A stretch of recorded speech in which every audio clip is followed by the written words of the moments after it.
हिमाचल नीलाम होने की स्थिति में हो गया, हिमाचल गिरवी होने की स्थिति में हो गया है। ये स्थिति हिमाचल प्रदेश में वर्तमान कांग्रेस पार्टी की सरकार की हुई है। सरकार की बातें करना मुझे लगता है कि अब उनको बंद करना चाहिए। 2 साल का कार्यकाल हो गया।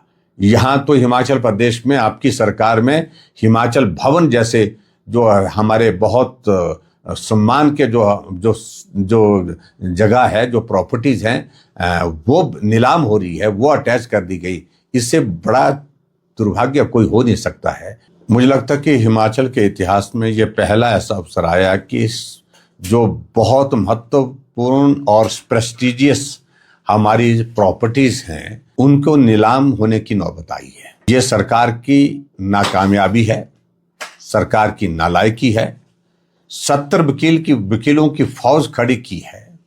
यहां पर एडवोकेट जनरल से लेकर के एडिशनल डेप्टी, लेकिन उसके बावजूद सरकार को वो डिफेंड करने की स्थिति में नहीं है, क्योंकि हाजिरी लगाते हैं लेकिन कभी भी वो जाकर के वहां पर गंभीरता से सरकार के पक्ष को रखने की जो बात आती है उसमें वो सफल नहीं हो पाते। और हिमाचल प्रदेश में ये स्थिति बन गई है कि फजीहत के बाद लगातार फजीहत होती जा रही है, लगातार ये फजीहत का क्रम होता जा रहा है।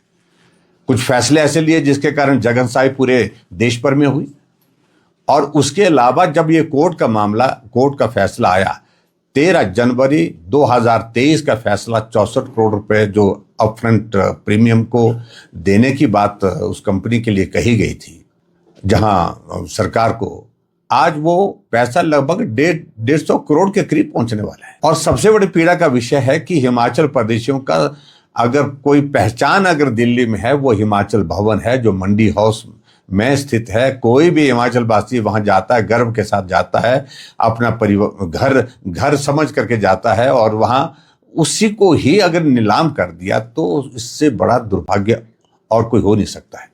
और आने वाले समय में इसी तरह के सरकार का ये दौर रहा तो मुझे लगता है कि कहीं सचिवालय को भी अटैच ना कर दे, कहीं विधानसभा को भी अटैच ना कर दे। ये स्थिति हिमाचल प्रदेश की आज की तारीख में बनी है।